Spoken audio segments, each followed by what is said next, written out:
Être une personne queer en banlieue parisienne, est-ce forcément pire? Être homo en banlieue, c'est jouer un rôle. C'est faire semblant, c'est mentir. Mentir aux gens et mentir à soi-même. Le plus triste dans l'histoire, c'est se mentir à soi-même. Parce qu'on est obligé de faire semblant, on est obligé de faire le comédien pour pouvoir être accepté. Et je pense que c'est ça qui est vraiment très compliqué. On se sent seul, incompris et un peu isolé quand même. Pour ma part, j'ai eu la sensation de devoir rentrer dans des codes et de jouer un peu l'acting. C'est-à-dire quand devant tout le monde faire ah ouais, il est trop beau ce mec, alors qu'en vrai je m'en fous, bon, c'est plutôt sa copine que je regarde. C'est souvent l'idée qu'on peut retrouver, que la queerphobie est avant tout un problème social présent dans les banlieues. Oui, la queerphobie est présente en banlieue, comme partout dans la société française. Chaque récit, expérience sont uniques, et il est important d'en prendre compte et d'apporter des nuances, sans stigmatiser une partie de la population et ainsi servir un discours au service de la déshumanisation et de la discrimination. C'est ce que nous allons voir avec Annabelle, personne queer ayant grandi en banlieue parisienne, partageant son expérience. Je m'appelle Annabelle, j'ai 24 ans. Oh là là, j'ai 24 ans. Donc à la base, j'ai une chaîne YouTube qui parle un peu de plein de sujets. Donc au début, je définissais pas trop mon angle ou ce dont je parlais. Je parlais juste de ce dont j'avais envie et de ce dont, de ce qui me paraissait important à mes yeux. Et j'avais surtout l'ambition de créer une chaîne YouTube dont j'avais besoin. En fait, je me disais, là, moi, de 13-14 ans, qu'est-ce qu'elle aurait aimé voir, qu'est-ce qu'elle aurait besoin de voir sur YouTube à ce moment-là. Et donc, j'ai créé une chaîne YouTube qui était un peu de tout et de rien, mais qui se réunissait, on va dire, vers un même point qui est celui de ce que j'appelle le lifestyle conscient ou le conscious lifestyle, comme on dit en anglais. Mais en fait, en réalité, c'est surtout que de par mes choix et de par ma personne, c'est devenu une chaîne, on va dire, considérée comme engagée ou ouais, c'est ça, juste parce que en fait, je faisais des choix différents, ou j'avais une façon de m'exprimer qui était différente, ou j'étais juste différente. Et puis, sinon, je suis aussi co-réalisatrice d'un documentaire qui s'appelle Décolonisons l'écologie. Très dur à dire ce mot, alors qu'on le dit toute la journée. Et donc, c'est moi qui ai fait les images. J'ai été la cadreuse et celle qui a fait les images du documentaire. Et voilà. Et donc, t'as grandi en France ou... Je suis née en France et j'ai grandi en France et j'ai fait. En fait, je suis née en banlieue sud. Donc, j'ai grandi en banlieue sud toute ma vie et j'ai grandi au même endroit toute ma vie. Donc, oui, la France et la même banlieue, les mêmes bâtiments quasiment toute ma vie. Et donc, D'accord. ce que j'appelle la banlieue sud, en fait, c'est tout ce qui est au sud de Paris. Donc, toutes les villes qui sont hors de Paris, mais qui sont au sud de Paris. Donc, comment tu t'es... comment t'as su que t'étais une personne queer? En fait, c'est marrant parce que, comment dirais-je, il y a des gens qui se posent d'abord des questions dans leur tête et puis après, ils actent des choses parce qu'ils ont réfléchi.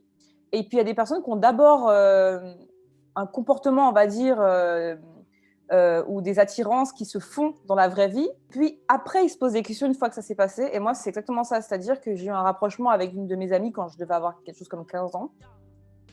Et puis après, je me suis convaincue que non, j'étais hétéro, mais avec des penchants. Non, mais je suis hétéro, mais je suis pas lesbienne, mais je suis pas bi. Je suis hétéro. C'est juste pour le fun. Et je n'arrêtais pas de crusher sur des filles, mais depuis que je suis en CM1, je crush sur des filles et tout. Et puis, j'étais tellement dans un déni installé qu'en réalité, c'est presque, je sais pas, 4 ans plus tard que vraiment, je me suis dit, OK, alors attends, non, hétéro, tu peux pas dire ça. Et donc, je me suis ensuite définie comme bi et par extension queer aussi. Pourquoi est-ce que tu penses que tu étais dans ce déni? Je pense que déjà, moi j'étais beaucoup, avant même d'avoir vraiment conscience de ma bisexualité, j'ai été beaucoup stigmatisée au lycée. Parce que justement, cette histoire s'est sue au lycée, parce que tout se sait au lycée, hein, et tout se sait tout le temps. Donc, quand ça s'est su, j'ai été beaucoup montrée du doigt très vite. Ah, c'est la bi, j'étais la bi, voilà. Alors que j'étais plus une personne à part entière. Ah, c'est elle la bi, ah, c'est elle la bi. Et en fait, souvent, avec l'étiquette de bi, vient une stigmatisation, un slut-shaming, en fait, qui est que, en gros, dans la tête d'un lycéen, être bi, c'est être une salope, parce qu'une salope, c'est mal. Donc voilà, engrenage qui fait que t'es doublement dénigré. Et donc, je pense que consciemment et inconsciemment, j'ai refoulé le truc parce que c'était plus simple. Parce qu'en gros, les premiers retours que j'ai eus finalement sur cette bisexualité, ça a été des retours qui étaient piquants en fait, très désagréables et qui m'ont pas valu de trucs positifs, si ce n'est des regards et des critiques. Donc, je pense que c'est aussi pour ça. Donc, non, je rejetais tout à fait l'étiquette de bi, ou alors je m'en servais comme à des buts hétéronormés, c'est-à-dire que ça se sache, mais que ça se sache pas trop, pour que les garçons ils sachent, mais que ça se sache pas non plus. Enfin bref, c'était hyper compliqué. Je jouais un peu sur les deux tableaux. Un coup, je me disais bien, puis un coup, non. Enfin, c'était très spécial. Et pendant cette période-là, est-ce que tu as pu en parler à certains proches? Est-ce que tu as eu leur soutien ou... Non, alors j'en ai pas parlé aux gens de ma famille. D'ailleurs, encore aujourd'hui, c'est un sujet que j'apporte pas du tout avec ma famille. Je suis pas out auprès de ma famille parce que j'en ai pas spécialement envie. S'ils le savent, ils le savent, tant mieux. Sinon, ça les regarde pas plus que ça, quoi. Et au niveau de mes proches, en fait, très tôt, j'ai eu des amis gays plutôt. Et en fait, c'est très marrant parce que j'ai un ami en particulier auquel je pense qui me disait en fait, c'est marrant, mais souvent les personnes LGBT, c'est souvent leurs proches qui savent avant eux, enfin qui savent, comment dirais-je, qui en sont sûrs avant eux, parce que on donne tous les signaux, on relationne avec des filles, on parle des filles, nanana, et puis nous on voit pas le point. Et puis mon pote me disait non mais moi j'attends juste que tu sois prête, mais moi je sais. Et donc mais c'était pas dans la moquerie, c'était vraiment plus pour en rigoler, plus dans l'accompagnement en mode ça c'est pas si grave, genre c'est pas un truc de fou quoi. Et du coup, j'ai eu du soutien de mes proches, surtout mes amis proches du lycée, plus que de ma famille, parce que, encore une fois, c'est pas un sujet que j'ai abordé avec eux, mais ouais. Puisque tu vis en banlieue, est-ce que c'est un sujet qui reste encore assez tabouisé, se dire queer, ou est-ce que maintenant ça a commencé à changer ou, Moi, clairement, je sais pas, dans la mesure où, en fait, toute la période de ma vie où je vivais là où je vais depuis toujours, donc dans la cité dans laquelle j'ai grandi, c'était un non-sujet. Je l'ai caché à certaines de mes copines parce que justement, en fait, quand l'histoire s'est sue, j'ai des amis qui sont venus me voir en me disant il y a ça qui est dit sur toi, t'inquiète pas, j'ai démenti directement, je sais que t'es pas une fille comme ça, je sais que t'es pas comme ça. Et, et j'ai pas pu avoir un droit de réponse en disant en fait, il s'est vraiment passé ça, c'est vrai, parce que de un, je suis dans le déni, et de deux, quand les gens arrivent frontalement vers vous en vous disant non mais t'inquiète, j'ai pas laissé se dire ces choses sur toi, c'est difficile de revenir en arrière et de dire en fait, ce qu'ils disent sur moi, c'est la vérité. Donc je sais pas forcément si c'est lié directement à la banlieue, mais je pense qu'il y a aussi un truc qui fait que quand on porte déjà beaucoup de discrimination, quand on en découvre une qu'on peut cacher, vaut mieux la cacher. Enfin, c'est pas ce que je dirais aux gens, mais sur le moment, je me suis dit aussi, je pense, vaut mieux la cacher autant de temps que je pourrais la cacher. Il y a des choses qu'on peut pas cacher, genre le fait que je sois une femme, ça peut être visible, ou je serais facilement perçue comme une femme. Bon, je peux pas vraiment y faire grand-chose. Que je sois racisée, c'est pareil. Par contre, le fait que je sois pas hétéro, ça peut se cacher, ça peut ne pas se dire, ça je peux choisir à qui je le dis, à qui je le dis pas. Donc, le moins on en saura sur les discriminations que je porte, et le mieux je me porterai, et le moins j'en subirai les conséquences. Même si c'est pas vraiment le cas, parce qu'en vrai, quand on se refoule, on se fait aussi du mal. Faut pas nier le fait que quand on n'en parle pas, on est quand même victime de ça. Le simple fait de ne pas pouvoir en parler ouvertement, c'est déjà une violence. Mais je pense que j'avais cette volonté de choisir à qui je le disais, à qui je le disais pas, et de qui je le cachais et de qui je le cachais pas, pour éviter de m'apporter encore plus de problèmes que je pourrais en avoir, quoi. Et c'est quand alors que tu as commencé à affirmer clairement ton identité queer? En fait, en réalité, c'est, je crois, l'année dernière. D'accord. Ouais. Alors, autour de mes proches, tout le monde le savait. Il n'y avait pas vraiment de... c'était un peu comme un non-événement, quoi. On le sait, mais on s'en fout, quoi. Vraiment. Et en fait, c'est l'année dernière, j'ai fait pendant le confinement, en fait. Pendant le confinement, j'ai reçu un message horrible. Je repostais un truc sur les discriminations LGBT, etc.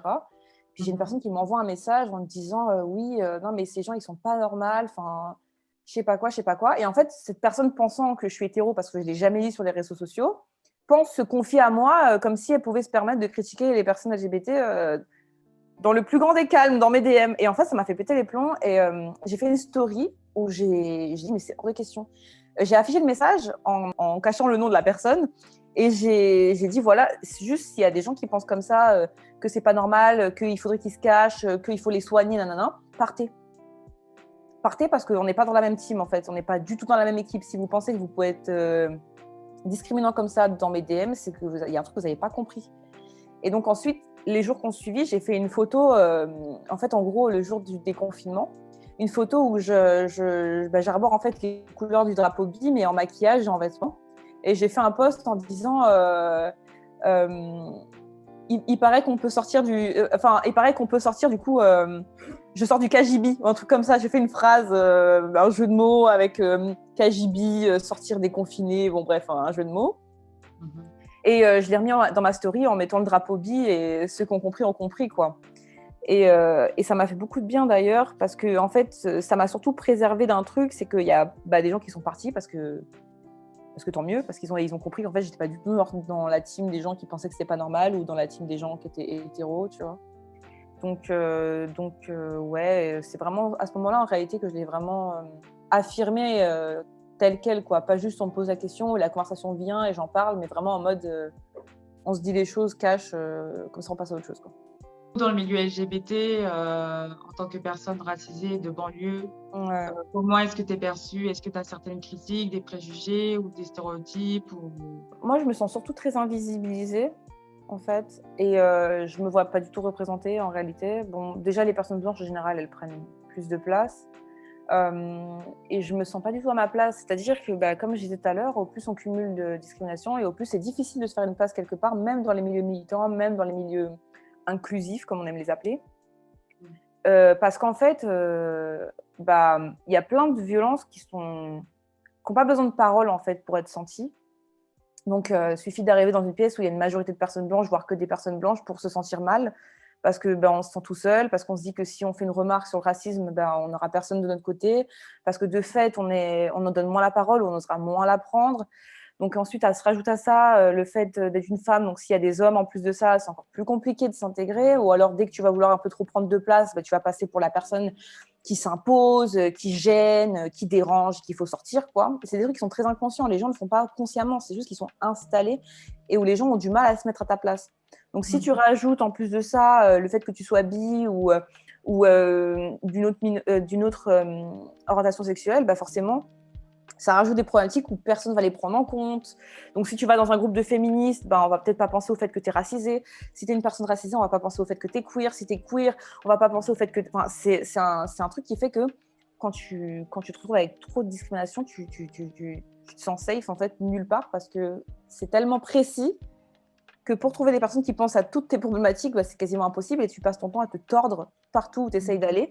Et en plus de ça, quand tu viens d'un milieu social qui est bas, vraiment le bas de l'échelle sociale, c'est encore plus compliqué parce qu'il y a des clivages sociaux, de langage, de posture, d'expression, de façon de s'exprimer, juste aussi d'accès à certaines éducations qu'on n'a pas eues, de stigmatisation, du fait qu'on n'a pas pu faire telle école parce qu'on est de telle autre école pourrie, et aussi le brimage qu'on nous rentre dans la tête aussi, parce qu'on est tellement mal considéré que, en fait, moi, il y a des métiers que j'ai jamais réfléchi à faire, parce que pour moi, c'était genre... Enfin, je connaissais personne qui faisait ce métier autour de moi, donc ça ne m'était même pas venu à l'esprit de pouvoir y penser. Donc, c'est plein de trucs comme ça qui font qu'on se retrouve avec des sacs à dos et des sacs à dos et des sacs à dos de poids à porter, et dès qu'on essaie de les alléger quelque part, on a juste l'impression de les déplacer, en fait. Donc, du coup, c'est pour cette raison que tu veux lancer un collectif? Exactement. En fait, la dernière fois, j'ai réfléchi, je me suis dit, mais en fait, ma situation est tellement précise que je n'ai jamais retrouvé, en fait, cette précision, on va dire, dans aucun milieu. Et en fait, c'est en parlant à une amie à moi qui s'appelle Mathilde, qui a créé un collectif queer réunionnais, donc très précis, pour les personnes réunionnaises de La Réunion, parce que justement, elle disait, oui, il y avait des associations LGBT, mais elles étaient majoritairement blanches, mais c'était ce qu'on appelle des oreilles, en fait, donc des personnes blanches qui viennent d'Hexagone, quoi.